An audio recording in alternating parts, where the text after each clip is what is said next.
Relax and get loose while I put you up on game. The Figure Booth with Josh and Nate. This that podcast folk. Those in the know. Batman vs. Iron Man. How would it go? We talking one of a kind. Collectibles. Mezco toys are respectable. It's unacceptable if it's not in the packaging. Nate don't take pics if you ain't rapping it. Nate's dirty tricks are always happening. But damn it, man, don't you be stressing. Round here we believe in plastic confessions. We trying to figure out the figures that's gonna stand the test of time. That G.I. Joe handmade hit me in the spine. There's perfection in the way that these toys are made. But I also wanna know, do I pick Wade or Slade? So this is where I come to kick it with the guys. The Figure Booth. Like, comment, and subscribe.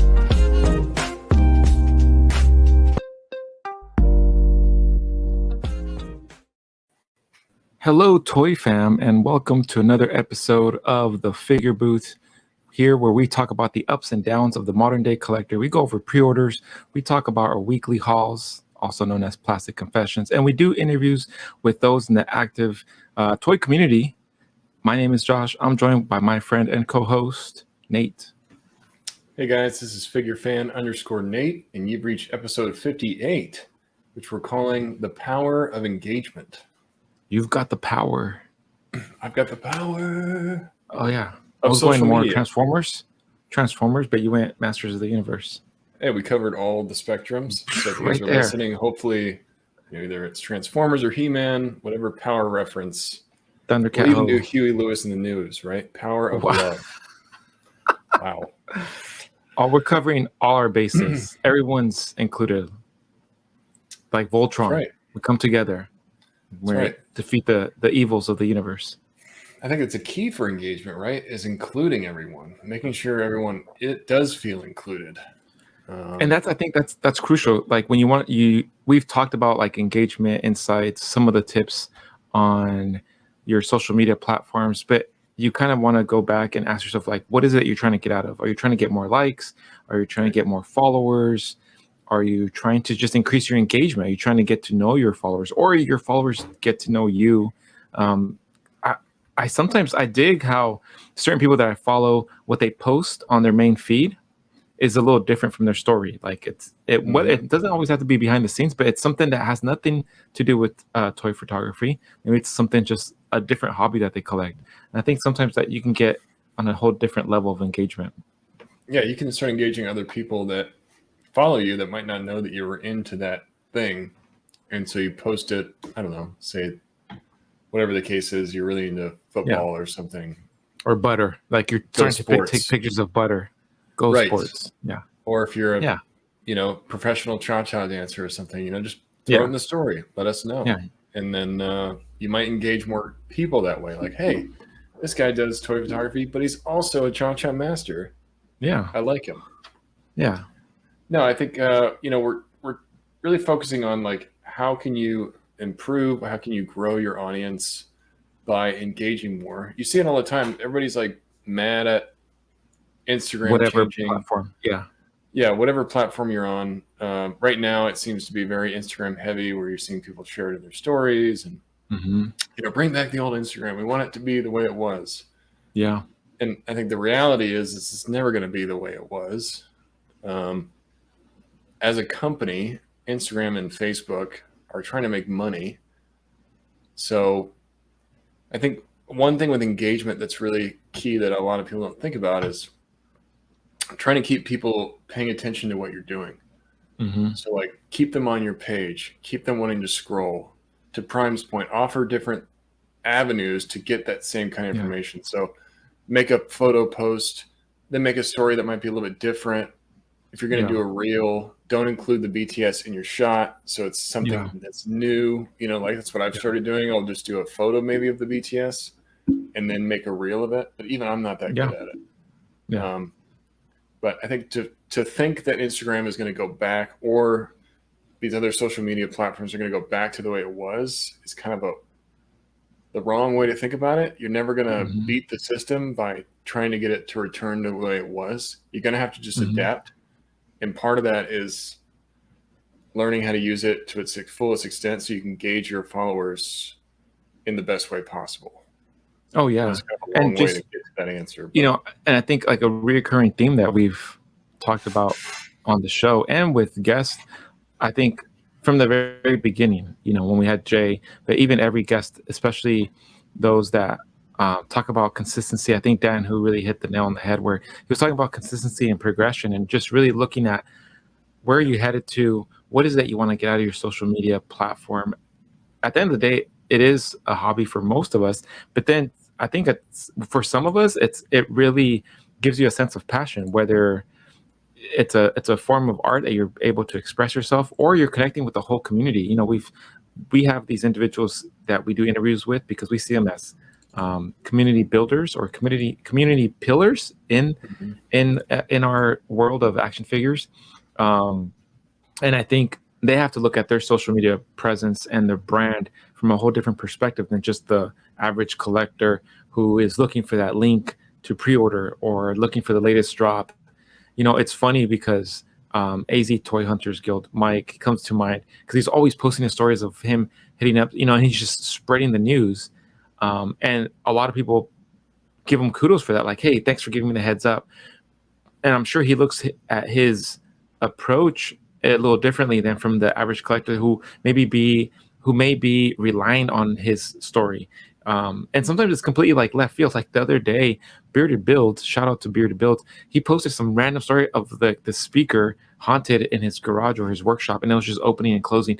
And I don't know why that resonated with me. That just cracked me up. And like we had like a full on discussion about the creepy speaker. But it's things like that where sometimes that type of level of engagement, all of a sudden you have a discussion with someone, and then you're Mhm. sharing tips and tricks or whatnot. You know, but I think that again, that's a different way of approaching it, and it shows them a different side of you. Yeah.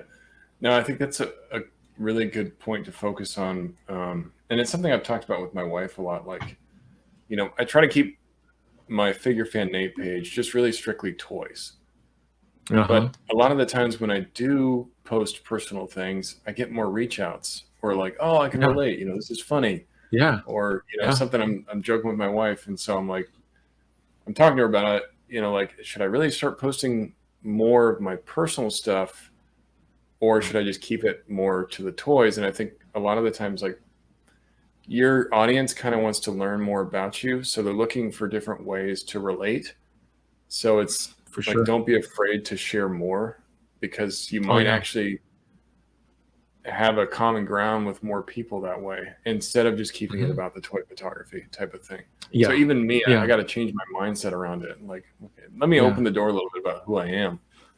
So Yeah. maybe people can Eh, learn more about me. Asking for opinions, I think is great because everyone always has one. Um, and even input, like I was looking for a certain my sister-in-law was looking for a certain figure or a doll, and I threw it out there, and man, the response was like quick. You guys, my figure maniacs, you guys are freaking phenomenal. I got a bunch of responses right back, leading from like Mesco to some other dolls, Bleeding Edge dolls, which I never even heard of. Shout out to the DMC. He dropped the knowledge on me, and I love the response. He's like, "It's Bleeding Edge dolls. I know everything. Period." Like I couldn't even contest that. And then I looked it up. Sure enough, yeah, Bleeding Edge dolls, and it solved the case because my sister was just like looking for it high and low, and really couldn't get the response or the info she needed. And I was like, yeah, uh, you know, I felt like I grabbed that ram's horn and blew it, and the army came. You know, the figure maniacs Yeah, showed up, so that right. was awesome. And then The she's like, Booth yeah, can you Brigade find came out strong. the Booth Brigade came out strong, and then she was like, yeah, can you get me one? I was like, I give you a hug, and now you want me to squeeze you too. Come on, give you an inch, and you Everybody want wants to a fuck. good squeeze after a hug, you know? Yeah. Coming back to engagement, it's usually like it was crazy because we're getting ready for this episode, and I started looking at some of the insights. The insights on Instagram really Mhm. provide you on a whole nother level of like how effective your posts, your stories, and your reels. And if you're using all of them, if you're not really using all of them, that kind of should tell you something too. Ever since we started talking about reels, stories, well, stories I've been using for a bit. We've been really emphasizing on reels lately, and a lot of you have reached out and said like, "Oh, I've also tried reels. Like, you know, it's working." And we've seen some really great success stories out there. But I want to say the last 30 days, I've done a little bit of everything. I've done some reels, not the greatest reels, but getting better at it. Done some stories here and there, random times, and then also post. And I can definitely see that the level of engagement, accounts reached, the followers have increased, and some of the conversations that some of you have had with me, it's been great. So I definitely see that it's a work in progress, and it's definitely paying off. So I would say, try see what works for you, what recipe works for you. And then there's so much that Instagram offers, like all those stickers and the questions and the polls. And I think just finding the right recipe for that. Yeah.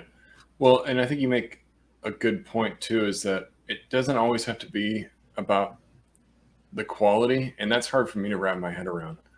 Yeah. Like, because I'm so focused on my toy photography, I want my shots always to be top quality. When it comes to the reel, though, does the reel have to be like professional level? No. Yeah. I actually think I might alienate more people if I make it too professional. Too It's polished, not relatable at that point. Yeah. It's Yeah. like, this looks like he put into his Photoshop and really polished this up. Like, I think, Yeah. and you see that a lot with like the hand picks. Yeah. The hand picks, you're not putting a lot of work in there. You just got a figure in your hand, you're looking at it, you're taking a shot, but those blow up because I think it's relatable. Yeah. And there's not a whole lot of like intimidation there. Like, oh, I could do that too. I like this. This is just showing off the figure.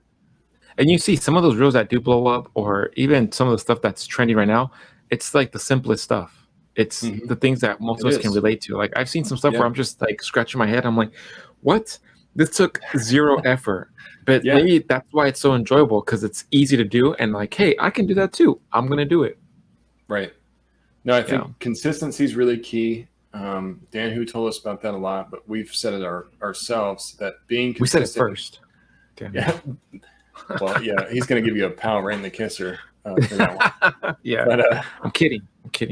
No, I think consistency is key. And these are, as we're talking about this episode, these are things that I'm trying to look at for myself. Like, how can I increase my own engagement? Because I've seen my account's kind of plateaued, I'm happy with the following I have, but I wish I could see more growth.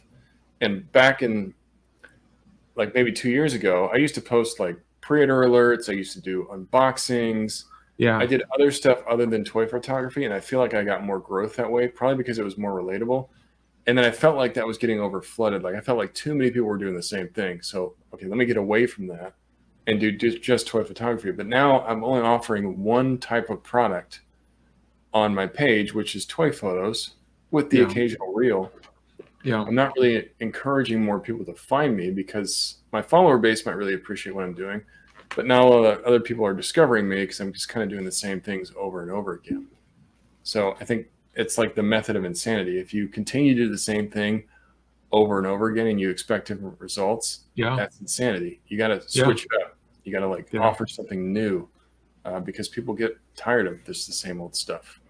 Oh yeah. And just the other day I posted a reel, and it was like an audio quote of this woman, which I thought was Ellen DeGeneres, but I don't know if it was or wasn't, saying that to not follow me because I'm an enabler. And it was so funny because I posted the reel, and I got so many comments right off. Like, the level of engagement went through the roof, and people were commenting like, "Oh, that's crazy! That's a cool collection," or "Those are the same shelves," or what have you. And I'm like, that's like the tip of the iceberg. You don't want to. And then it got me thinking, I really haven't shown off my collection. Like, I should do a whole collection video. Those are really, I love seeing those. I'm like, if I love seeing them, I'm sure there's collectors out there that enjoy seeing them too. Like, I watched Dan Hu's collection, Marvel Legend collection video. I've seen other reviewers do it, and like Umbrella does every once in a while. He'll do like a random action figure that needs some love or a redo, and that type of stuff. I'm like, I love seeing what other collectors have.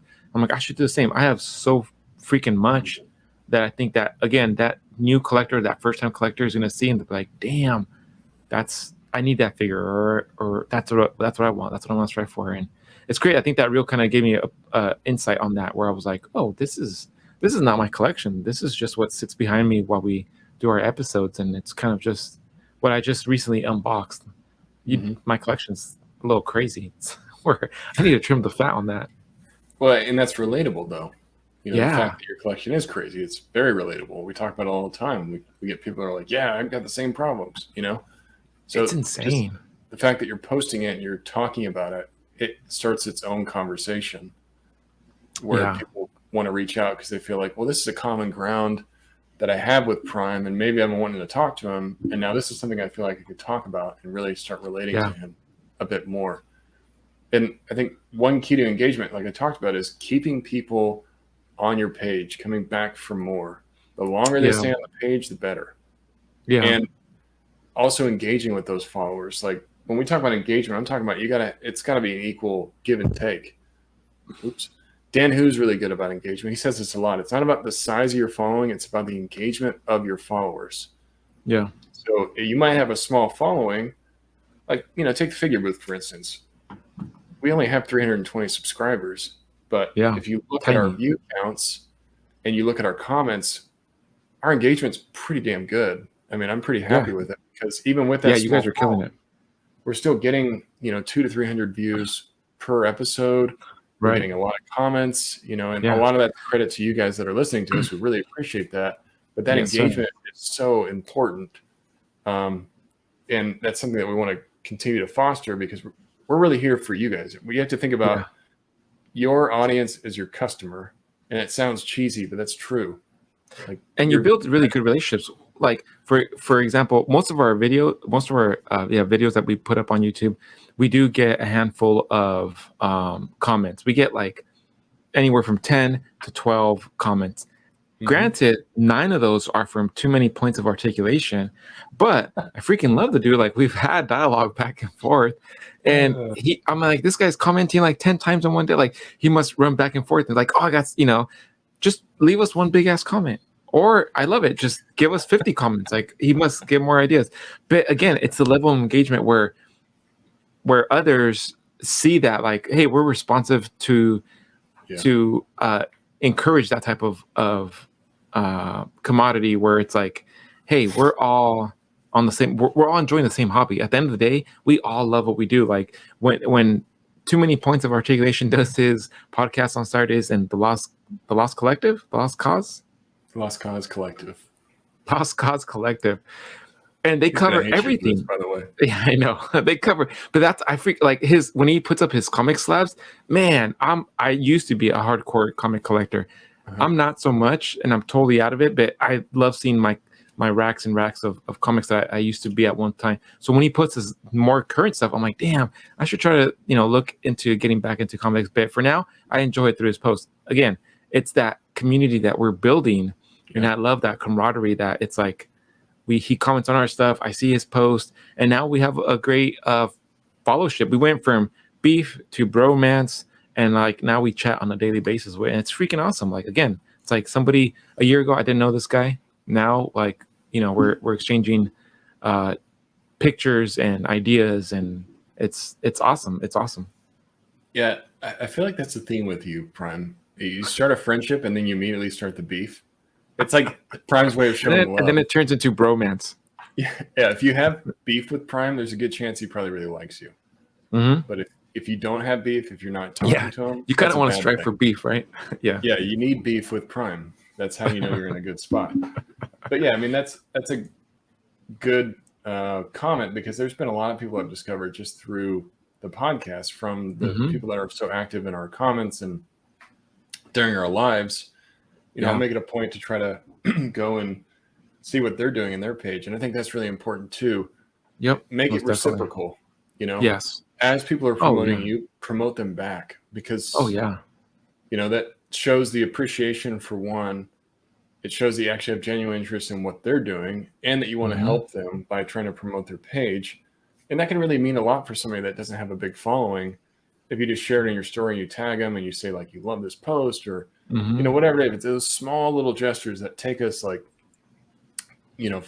less than 5 minutes, make a big difference for other people. Like leaving a comment, making sure that you like a post that you're looking at, it's small little things, but all of that starts to add up. Sharing other people's posts, saving posts, that kind of thing. I try to make it a point to do that for other people that do it for me. Just, and then I try to find other people as well. Like, hey, this guy, I didn't know him, but let me go ahead and just comment a bunch on his photos. Let me share something. Yeah. Oh, story. Yeah. I gain followers that way. You gain other people that are following him that now reach out and they're like, oh, this guy's cool. It starts creating its own kind of cycle. Yep. You can't be selfish in this hobby. I've learned. Oh You have no. to really Yeah, make no. sure you're. It's like we're all build a figure. We're all Yeah, figures on a peg. We're yeah, gonna you make need one massive figure. Boom. right.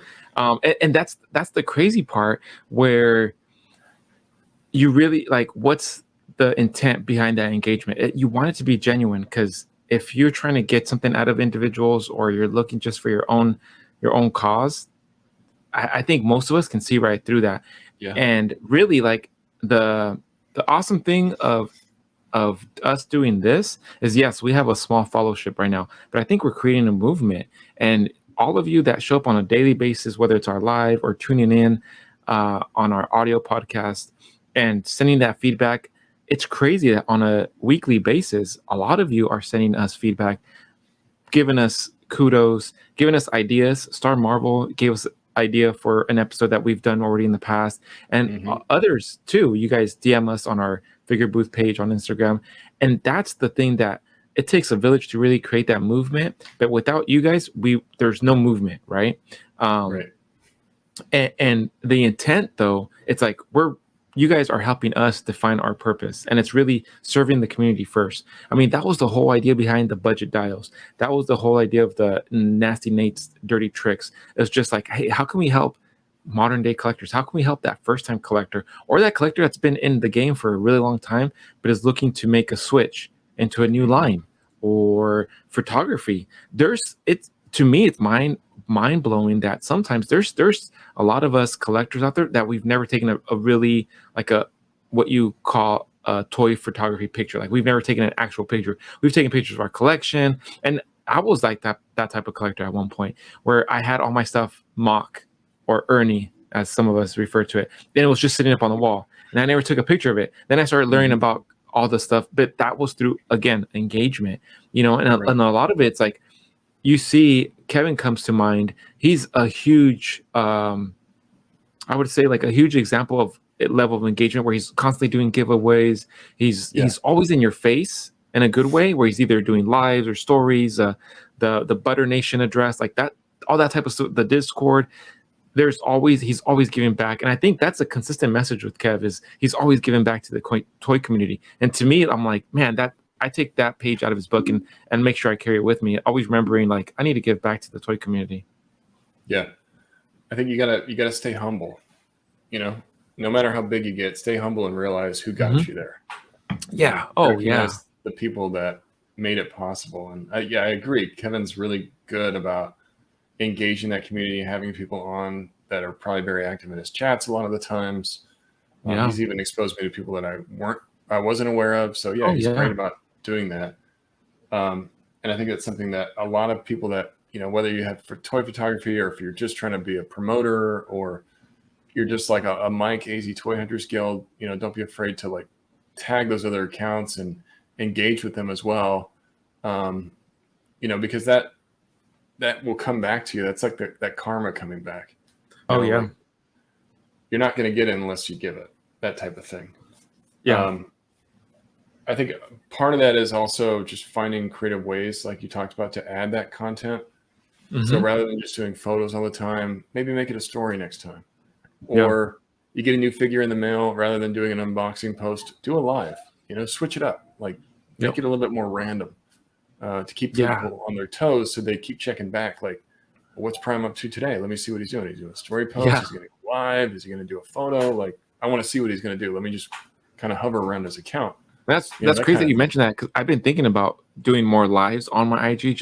And it's sometimes I tell myself, nobody wants to see me paint stuff, or nobody wants to see. But then, like, when we're talking about the budget, there was a couple comments where like, oh, I would love to see make videos of this, and I'm like, yeah, I remember myself being a first time collector, and like, I couldn't find as much as there is now, like how to do dials, how to do dry brushing. Now there's a ton of stuff out there, but still, I find myself on different lives where they're either painting like a miniature. I don't know. I just love enjoying watching people do work where it's in their workshop stuff. I'm like, I should probably just jump in my workshop and then throw the camera up and do a live and see what happens. Like the other day, DB Makes, the president of the unofficial Kevin Nash group, he was just working on some signs or some badges for Toy Force, and then I mean we had a full blown conversation, and awesome, again, another awesome dude that I met through Chat Migos, and just the level of engagement where he was just working on some stuff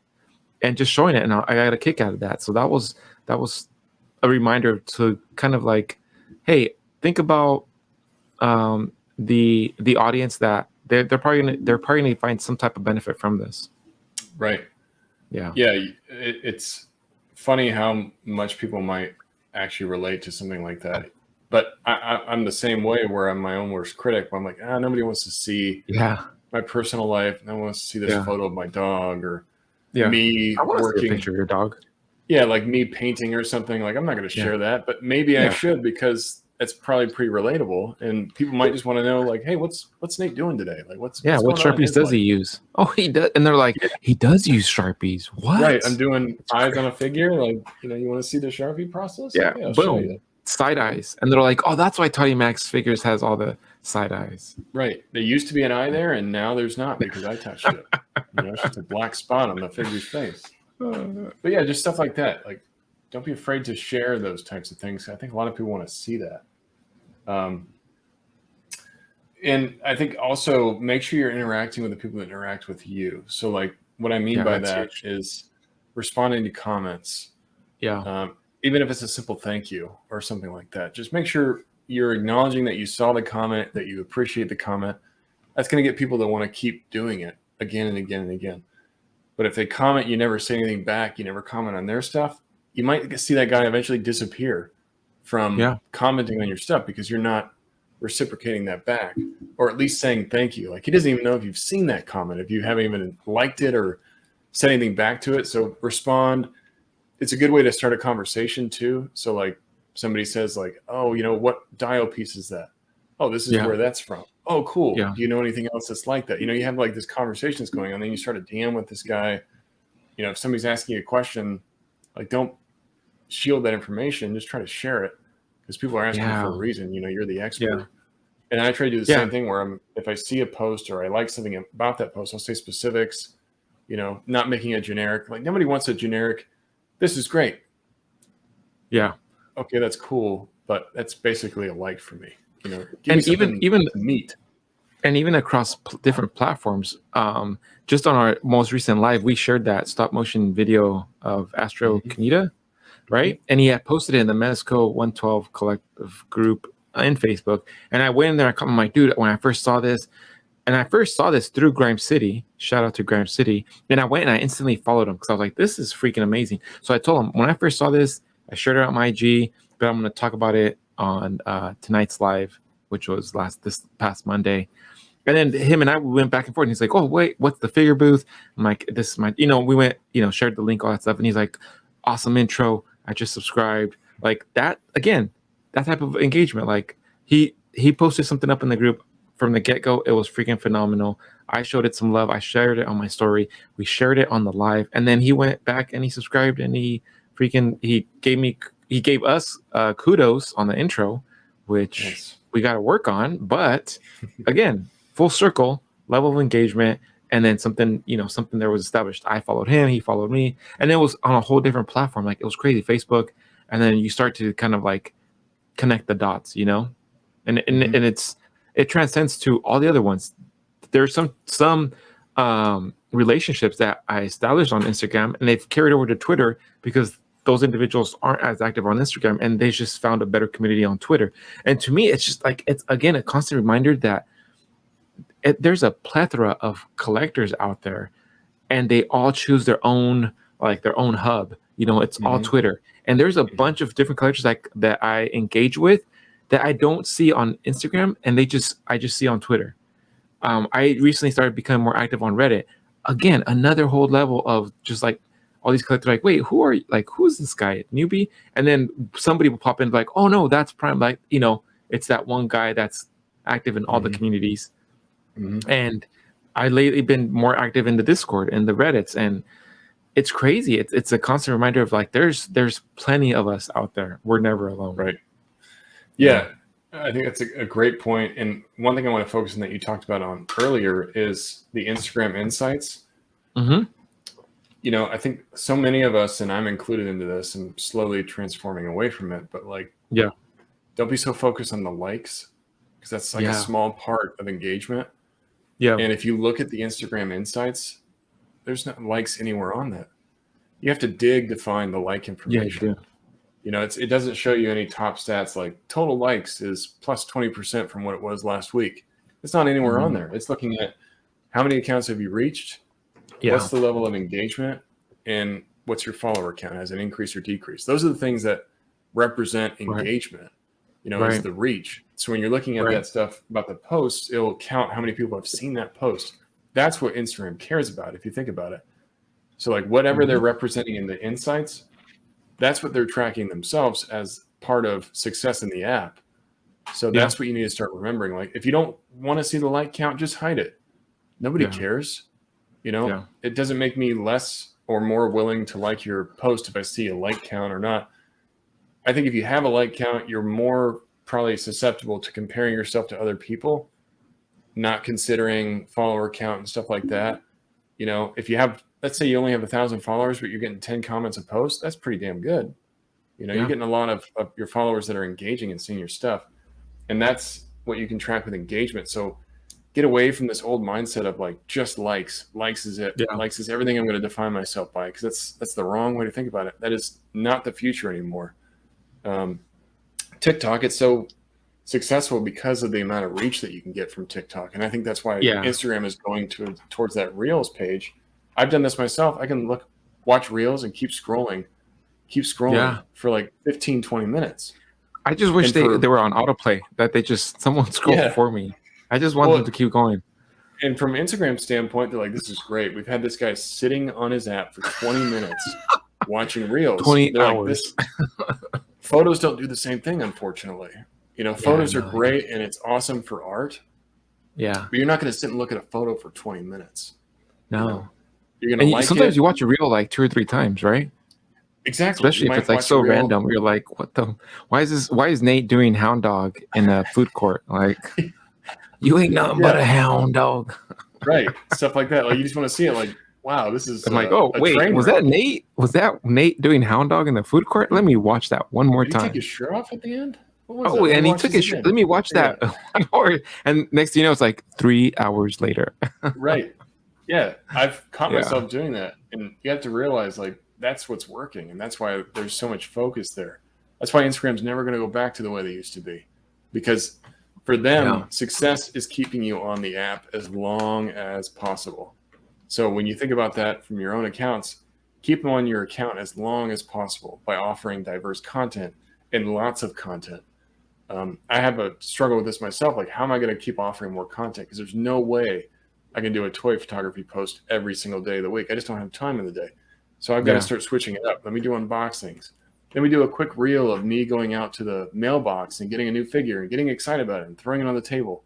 Do something like that. Hey, I want to see that. You got me excited. Yeah, exactly. It's stuff like that where I got to start expecting the app to change for me and change for the app if I want to keep using it. That's just the way it is. Yeah. We can whine and complain all day long about how we don't like some of the changes, but this is the future, and it's probably going to continue to be this way. Yeah, and there's even other like the Discord, like Discord's really becoming more of a. It's not exclusive, but you really feel tight knit with those that are in the Discord, because there's some that you have daily conversations with, but then you have like the live chats, or you can all watch the same thing. You can do the parties and that type of stuff. Like that's where you get the. I mean, we've talked about this. You get the deals, and a lot of times I've seen it where. Collectors go into Discord first, and they're like, "Hey, heads up, you guys are getting the first dibs on these figures." And the prices sometimes I'm like, "Damn, that's barely above retail. Like this guy's not really gonna make out much." But there's some killer deals on Discord, and I was like, "Man, if I was a new collector and not knowing about Discord, I'd be missing out." Sometimes the links get dropped in there, or the hard to find figures, they're dropped for just a little bit above retail, where they're on the regular sites, whether it's IG or Facebook, they're going for double or triple the value. I don't know. I think Discord's like, it's definitely something special where the level of engagement is very, very high. Yeah, and that was going to be one of my tips. If you want to increase your engagement for, even like, let's take Figure Booth, for instance. Yeah. If we wanted to, we could create our own Discord where we would Yeah. probably find more That'd be a engagement good idea. there. Yeah. I mean, you see it, and it's not even copying. You could say, like, you can have other people listening. Well, I did that too. I think it's just, if you're smart about trying to engage and grow your audience, Discord or a Facebook group is a really great place to do that, because there's so many people that see it all the time. And those people might not be active on Instagram a lot. Yeah. But they're very active in the Discord. So that's how you can get a guy to maybe watch your videos or look at your stuff. Like you talked about. Because we're not all toy photographers, No. Yeah. And Kevin's really good about doing it. He started his own Toying Around Discord where he talks about different things. He does like streams of Power Rangers. I don't know. He still doesn't do that. But One Stop Toy Shop, that guy's a genius for how he's able to expand his reach, James. Because he'll put something in his story saying, Discord only deal going up tomorrow. Yeah. If you guys are interested, join the Discord. He'll throw a link. And then all of a sudden, you're in James's Discord. You see like 100 new members with overnight because they're all trying to get that discount tomorrow. And then as you're in there, James is like, well, since you're all here, I've got a special deal for all of you. And here's the discount code. Like, that guy's smart. Like, he knows what he's doing. That Discord's super active. Like, yeah. Sometimes I can't keep up with it. And that's the thing. Like, there's so much. Just moderation. Don't overdo it. Right. Don't overdo it. If it's not working, try something different. I think, don't worry so much maybe about the quality. Get some of the just quantity of content. I know I've said the complete opposite in the past, where I've said focus on quality over quantity. Yeah. And this time we're saying throwing that out the window. Quantity. We're like, F that, Nate. Yeah. I mean, don't make complete shit videos, but if it's, don't do that.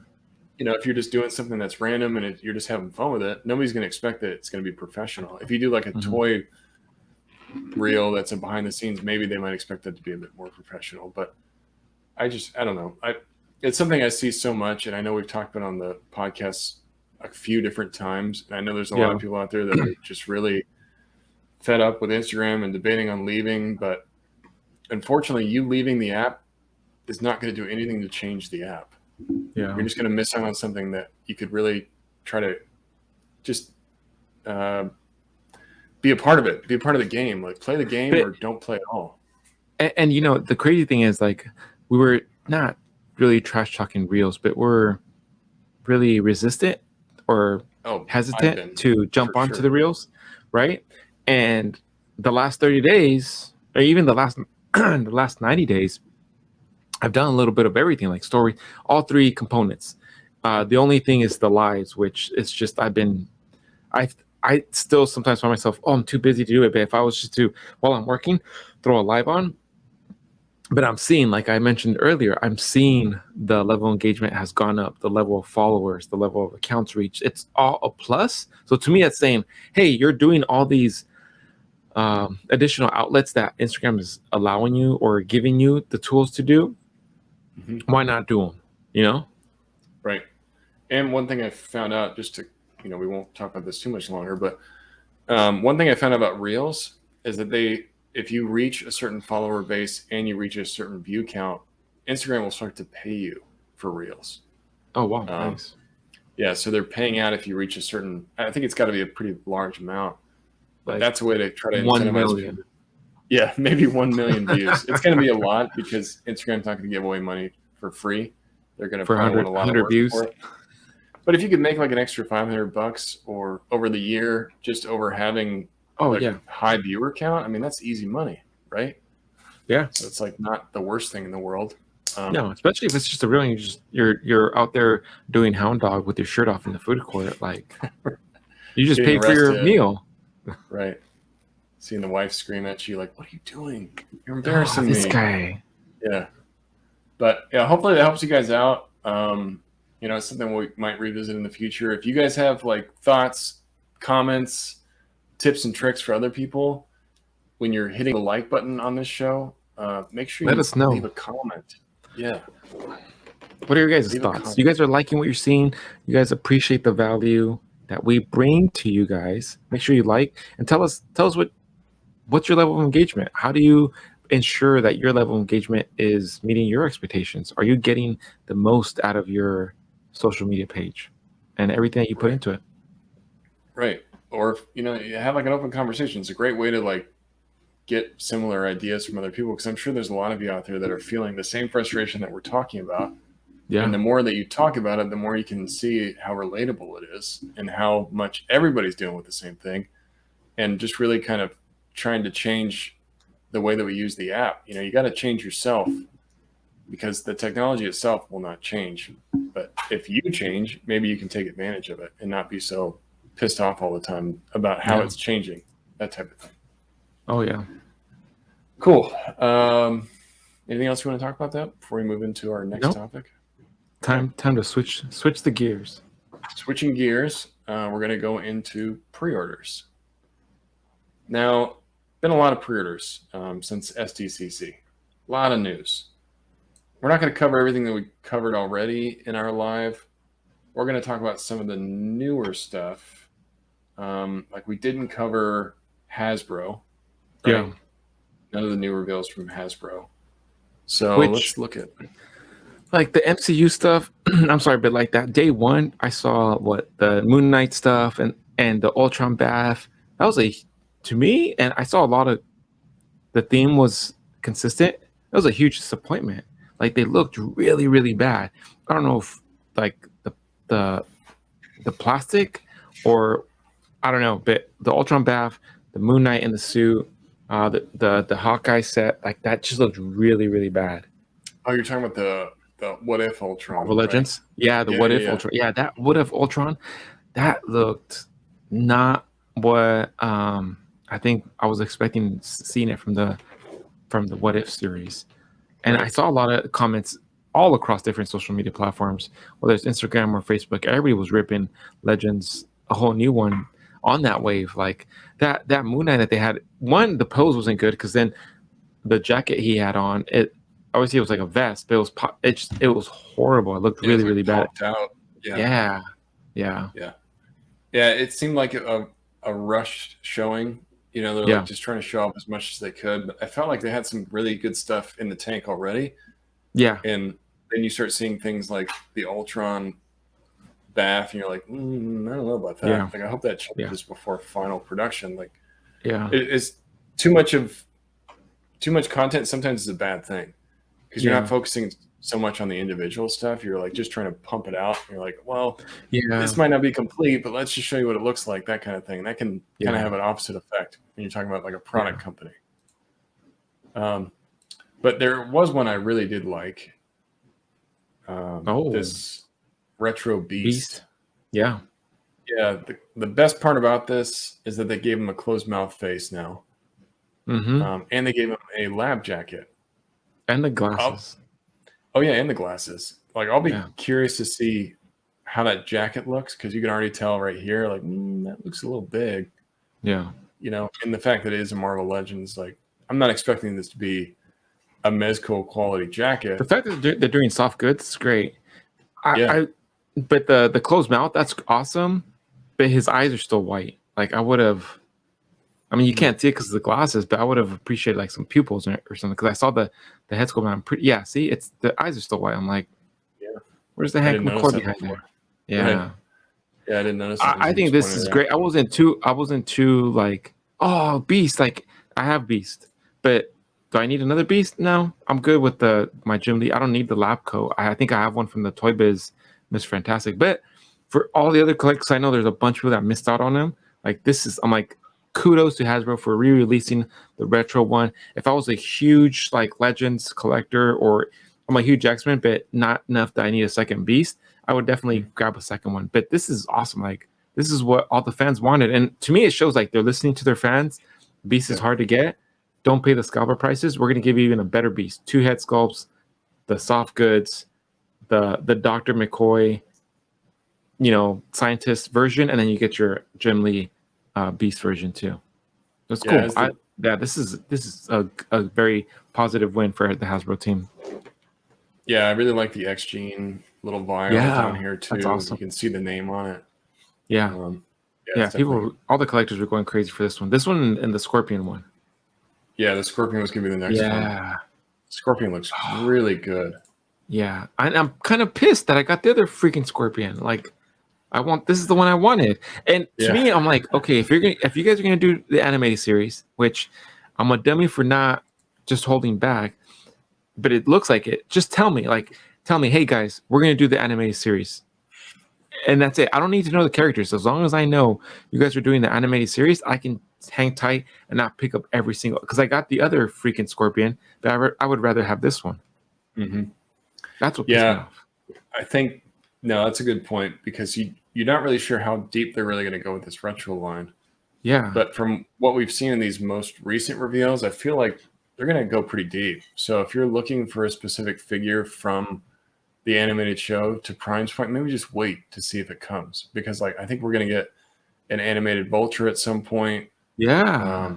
Probably like a new Craven, I would expect at some point. Yep, an animated Craven, an animated Doc Ock with the orange chest plate, right? Yeah, I could see like a Snide coming from this. Yes. You know? Oh yeah, man, if they were to do like a animated Wave, and then the Build-A-Figure was the Spider Slayer, where they all like come on. Wow, that's like just easy. Give me an animated Tombstone, animated Punisher, animated Carnage. Somebody hire this man. He knows what he's talking about. Come on. We all were. Give me an animated Peter Parker, an animated Mary Jane, animated Aunt May. Sign me up. Animated Harry. Well, they did give us an animated Peter Parker, right? At one point. Didn't we fit him in his bomber jacket? Oh, yeah, I forgot. The goofy glasses that threw me off that I was like, did he? But yeah, no, I have him up here. Oh, you actually have it in front of you. You're like, give me this. He's right up here. Oh, wait, I have it. Yeah. Give me a Harry Osborn. Yeah, Harry Osborn would be great. With the did they give us the animated Hydro Man? I feel like they did. I know we got a Hydro Man. I don't know if it was the animated I don't know if we did. Though. I think it might have been. But not a retro. Yeah, see? That's I need that retro card. Yeah. A couple other legends they showed off. Namor from the upcoming Wakanda Forever movie. So he looks like he's going to be the villain in that movie. I got to be honest. Large wings or on his ankles. Those are. Oh, yeah. Let's look at that. Those almost come up to his calf. Oh, whoops. Look at there. Yeah, I'm not an MCU Legends collector. Like, it's rare.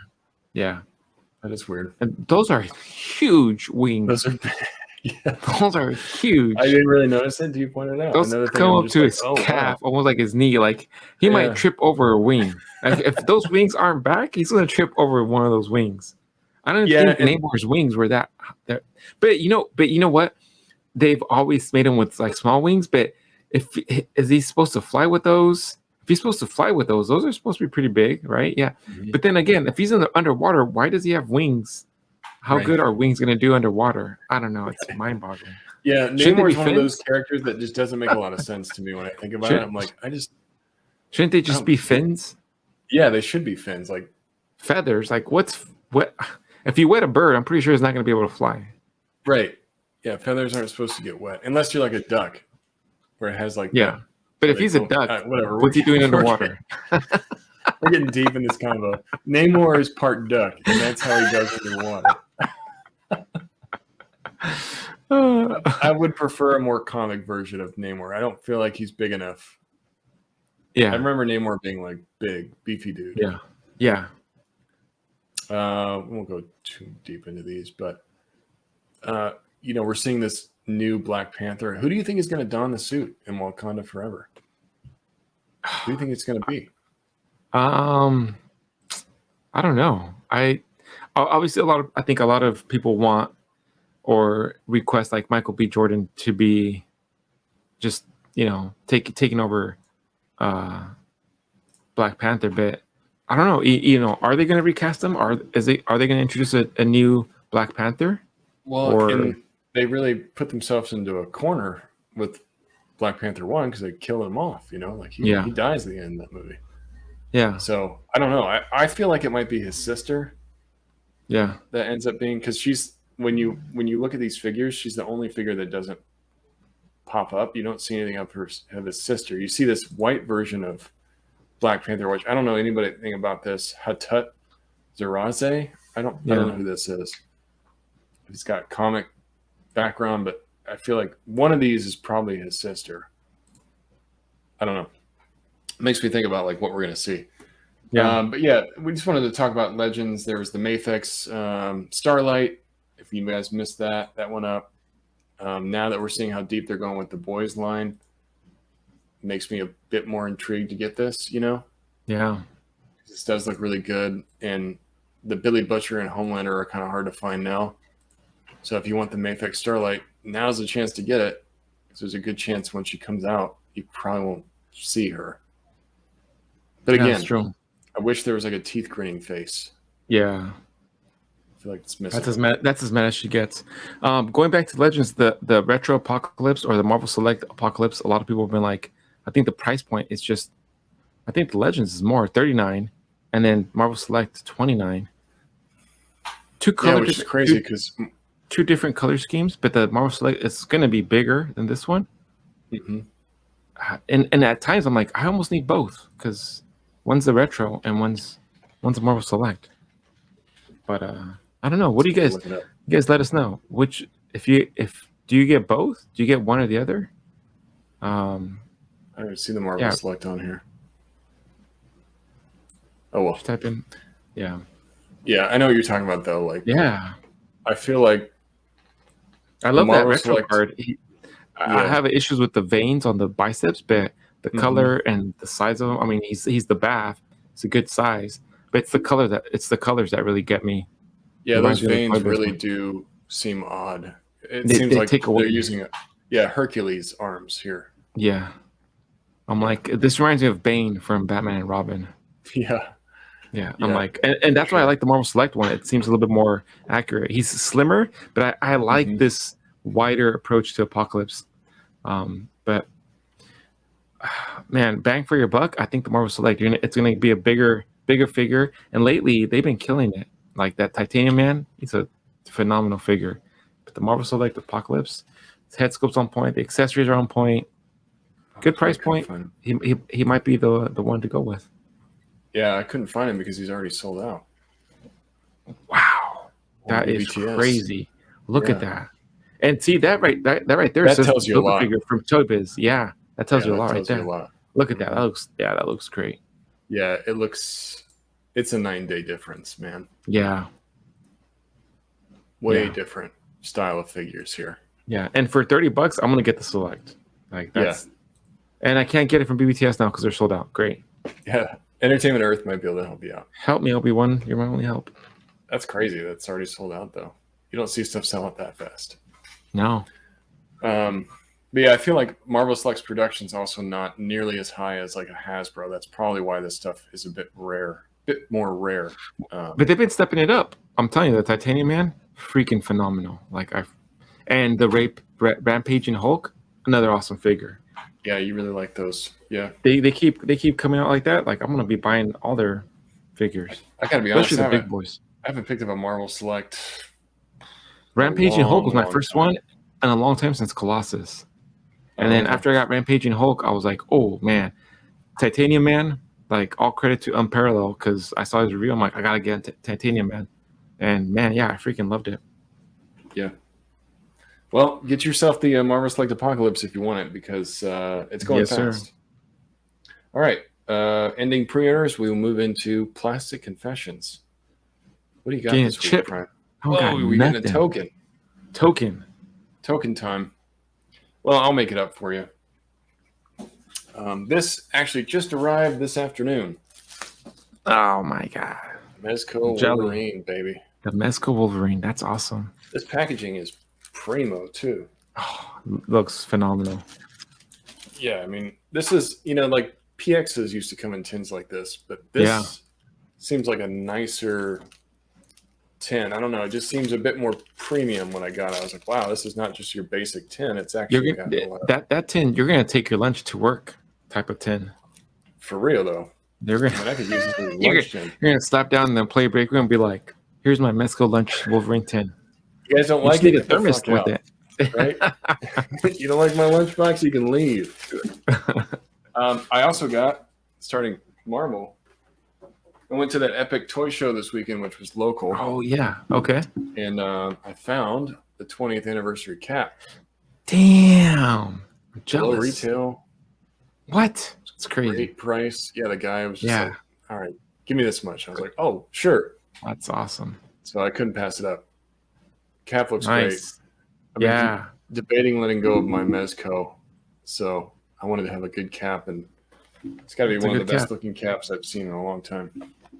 Nice. But now we're getting that Mayfix at some point soon, so Yeah, I'm that holding out might for the be the Mayfix. definitive cap. But that's going to be a while. Like you're talking about Yeah. at least a year. Yeah. All right, token for Prime. Token for me. Move into Nasty Nate's Dirty Tricks. My trick for the week is perspective. So using different perspectives and shots. There's a lot of different perspectives you can choose from. I think a lot of people get used to the eye level shot. Like, okay, let me do an eye level shot like this, you know? Right. Yeah. That is a perspective, but it's one of the most common. I feel like sometimes it's a bit overused. There's a lot of other, especially when you're talking about toy photography. If you're talking about like personal photos, eye level is great because if you're, you know, taking a picture of your family, it doesn't make sense to switch up the perspective. But if you're doing like toy photography, try to switch it up. Like if you have a setup that you like and you just don't like how the shot's coming up, maybe try a different perspective. One that I really have been getting more into lately is a top-down perspective. Mm-hmm. So you can either go like right above the figure, or you can go kind of like at an angle from top down. That lets you see a lot of the ground a bit more, like a bit more of the environment, like that Miles shot where he's playing with toys. I really want to show off the background and the ground a lot. So that top perspective is great for that. You can try a high view perspective. High view is where you're going from ground up. So you've got like the camera all the way down. Let's say at the bottom of this frame is the ground, and you're shooting up. So you're shooting up at the figure. That tends to make things look bigger. So if you want a figure to maybe look a bit bigger than your background, do that top up, because it'll merely make them look like towering over the background. That's also a good way if you're just trying to do like a solo portrait. I always go from like top up because I just really like the shadows that you can get. You can kind of see the bottom of their face. You know, it just makes them look a bit more menacing sometimes. There is the hidden perspective. You see this a lot where people put like props in front of a shot. So like they're putting a prop like right up here or something. Oh, this is and then you've got something in the background, but this is helping build the foreground. So let's say if I'm using one of Prime's awesome crates, I can put that like off to the side in the foreground. So you really can't see it very well, but it helps kind of put you into the scene. Like, I don't know, maybe it's Frank working on in his workshop or in the armory or something. You put a crate in front and you put a crate in the back. You got one kind of off to the side. It kind of brings you into the scene. So you feel like you're kind of in the middle of it rather than setting up the frame like just right here. Yeah. The last one is a framed perspective. So that's like a frame within a frame. So you see this sometimes with guys that take a shot of like somebody in a skyscraper. There's like a window here and you're looking at the figures inside the window. So that's like a framed perspective. So that's a different way. You know, I don't know. It might just be easy for you guys like, oh yeah, this makes sense. But just try that out. Like if you've got a shot that's not really working, the first thing that I'll do is switch up the perspective. Because sometimes a different perspective can really make the shot look totally different. Oh yeah. And that's a good way to get multiple use out of a setup too. So if you like the way a shot came out, you're like, well, let me try a different perspective. Let me just do a different angle. So you can call it a B-side.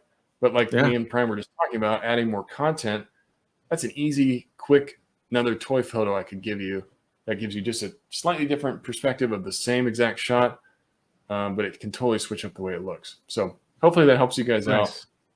Something I've been trying to experiment a bit more with. Last but not least, we were going to talk about our Figure Aficionado. Here we go. And we're not going to keep these with just action figure photographers anymore. When we talk about Figure Aficionado, we're talking about people that are active in the figure community that need some recognition or that are doing just some badass stuff that we want to highlight. So you're going to see this kind of expand and grow a little bit as far as who we're highlighting and what types of accounts. obviously toy photography is going to come back. But for this week, this one really is awesome because I got to meet this guy at the Epic Toy Show in Arizona. I was hanging out with AZ Toy Hunters Guild, and he had a booth. And this guy came up, and I got to chit chat with him, tell him how big of a fan I am of his work. But Podong, and I'm sure you've heard the name Podong before. Oh, yeah. He is a creative, innovating artist, toy collector, customizer, graphic designer. This guy pumps out some amazing, amazing customs. And you can see it's not like he needs followers, but if you have not found his page, you're seriously missing out on some incredible work. That's, crazy good. Yeah, this is a Jor-El from the Zack Snyder Man of Steel. So that looks great. You've got a Christian Bale gore here from the new Thor movie. And these are all like his own custom work. You've got a Victor Zsasz. Yeah. Got all these like scars in the body, and just look at the head sculpt and the paint work. And this is like, this guy's doing it himself. That's what blows me away. Like, he's making all of this himself. He sculpts, he paints. There's a Predator mask here. Here's a Thor custom. You've got a Return of Superman, Clark Kent. Just really diverse page. I love this one. The 89 Batman. 89 Batman, but with like a custom suit. That's awesome. Like this custom armor piece right here. I almost see that could have been part 4 of Batman. Yeah, that would have been great. Yeah, that would have been part 4 as a suit upgraded. Right. Give us like an extra Keaton movie. Yeah, that would have been. Yeah. I love this head sculpt from. I think this is Action Figure Customs. He says like he doesn't make all these sculpts, and sometimes even the soft goods or the armor that he's using isn't from someone, but he'll paint it or put his own kind of spin on it. But yeah, I'm a big fan of your work, Podong. I think you just killer. Really just pump out some killer stuff. I'm very intrigued to commission you for something. So yeah, if you guys haven't found Podong, please go check him out on Instagram. Give him a follow. You will not be disappointed. He is consistently pumping out some amazing work.